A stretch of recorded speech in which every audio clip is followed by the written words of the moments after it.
Hello, xin chào các bạn đã quay trở lại với review 5 phút. Trong những diễn biến tiếp theo của thế giới hoàn mỹ, sau khi Tiên Quốc huyết tế, 7 tên cường giả thần hòa cảnh đã được đưa xuống hạ giới. Cũng bởi chuyện này, Thạch Quốc đã gặp phải nguy hiểm. Rất nhanh, Thạch Hạo đã phải trở về. Để rồi sau đó, một cuộc chiến đã nổ ra. Mở đầu cuộc chiến, đối đầu với Thạch Hạo chính là 3 tên tới từ Thú Hải, Học Viện Âm Dương và Minh Thổ. Có thể nói, trận chiến này với Thạch Hạo là vô cùng khó khăn. Trong không trung, bảo thuật của Thạch Hạo tung ra là vô cùng mạnh mẽ. Tuy vậy, anh ấy chỉ có thể đẩy lùi 3 tinh kia mà thôi. Cuối cùng, khi Thạch Hạo dùng tới chiến giáp bất diệt kim thân, 3 tinh kia sau khi thấy nó thì vô cùng thèm thuồng. Ngay lập tức, bọn họ liền cùng nhau liên thủ tấn công Thạch Hạo. Bởi vậy, đứng trước cảnh bị 3 thần vây công, Thạch Hạo rất nhanh đã phải chạy trốn, và trên đường chạy của mình, Thạch Hạo rất nhanh cũng đã phản kích. Tuy vậy, trước sự chênh lệch về thực lực, Thạch Hạo cũng không thể làm thương tổn đến 3 người kia. Tới cuối cùng, Thạch Hạo đành phải mở ra thông đạo và đi tới Bắc Hải tìm Thiên Hoàn Đại Kích để quyết một trận sống còn.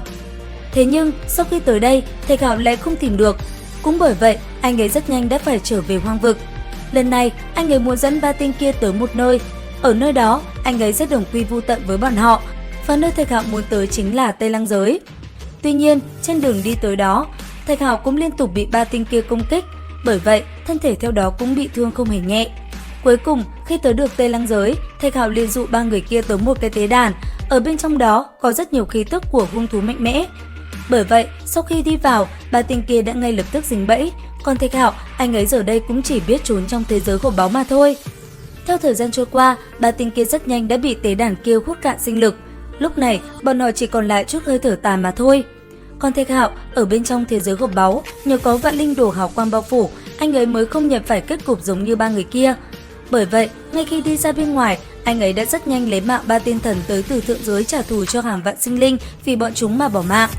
Và cuối cùng, sau khi lấy mạng 3 tên này, Thạch Hạo cũng liền quay trở về tìm 4 tên thần kia và chiến với bọn họ. Tuy vậy, trong lúc Thạch Hạo rời đi, ở Hoàng Đô Thạch Quốc, sau khi Tiểu Hồng và Mao Cổ tới, hai người họ bất ngờ gặp phải tên thần tới từ Ngưng Kim Môn. Bởi vậy, một cuộc chiến đã liền nổ ra. Phải rất cố gắng, nhờ vào 2 món cổ khí của Thạch Thôn, Tiểu Hồng và Mao Cổ mới chiến thắng được tên thần xếp thứ 2 trong 7 vị thần kia. Tuy vậy, sau trận chiến này, cả hai người Tiểu Hồng và Mao Cổ cũng bị thương rất nặng. Thế nhưng lúc này cũng chỉ còn lại 3 tên thần nữa mà thôi. Và sau khi trở về Thạch Thôn và biết được tin tức này, Thạch Hạo rất vui mừng. Tuy vậy, 3 tên thần còn lại vẫn là rất mạnh. Bởi vậy, trước khi rời đi, Thạch Hạo liền lấy ra khối Quảng Văn Thạch khi trước được tặng, hòa vào chiến y bất diệt kim thân giúp nó tiến hóa. Cuối cùng, khi chiến y trở nên mạnh hơn, Thạch Hạo đã ngay lập tức lên đường trở lại phế tích Bổ Thiên Các để tìm một tên thần ở đó. Và rất nhanh, Thạch Hạo đã tìm được tên thần này, hắn ta chính là Ngân Dực, người của Tiên Quốc. Tuy vậy, tên kia lại mạnh hơn 3 tên thần lúc đầu rất nhiều, bởi thế sau một hồi giao chiến, rất nhanh Thạch Hạo đã phải lùi lại. Thế nhưng tên kia lại ra tay hủy đi tất cả sinh linh tại Bổ Thiên Các. Bởi vậy, Thạch Hạo vì bảo vệ sinh linh, anh ấy đã không chạy nữa. Ngay lập tức, kiếm gãy trên tay đã liền xuất hiện. Tuy nhiên, khi kiếm gãy chưa kịp giao thủ với tên kia, đột nhiên từ bên trong nó, hư ảnh quỷ gia đột nhiên xuất hiện. Thì ra sinh mạng của ông kết thúc chính là do người của Tiên Quốc. Bởi vậy, lần cuối hiện thân này, ông muốn lấy mạng tên kia để trả thù. Và rất nhanh, dưới sức mạnh cường đại dù chỉ là một tia thần thức lưu lại, quỷ gia cũng rất nhanh đã khiến tên kia thân thể không còn nguyên vẹn. Tuy vậy, bị dồn đến bước đường cùng, trên người tên kia, huyết tế tạo ra ma thần lại một lần nữa được thi triển. Có thể nói, trận chiến giữa quỷ gia và ma thần là vô cùng kinh khủng. Tới cuối cùng, dưới sức mạnh kinh khủng, quỷ gia đã phá nát hư ảnh ma thần và lấy mạng Ngân Dực, khiến hắn ta bỏ mạng trong sự đau đớn. Thế nhưng, sau trận chiến đó, quỷ gia cũng phải rời đi và không trở lại.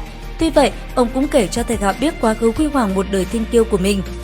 Nghe xong, Thạch Hạo thật sự rất buồn, thế nhưng không chỉ có anh ấy, ở gần đó, một tên thần cũng đã chứng kiến toàn bộ việc này. Đó không phải ai khác, hắn ta chính là Dương Quỷ, người của Ma Quỷ Viên. Có thể nói, tên này vô cùng mạnh mẽ, hắn ta cùng với Hoàng Vũ, người của Tiên Điện, chính là hai đối thủ cuối cùng của Thạch Hạo trong 7 thần. Liệu rằng, tiếp theo đây, Thạch Hạo sẽ làm gì để chiến thắng? Theo dõi kênh để biết thêm chi tiết nha! Video đến đây là hết rồi, xin chào và hẹn gặp lại!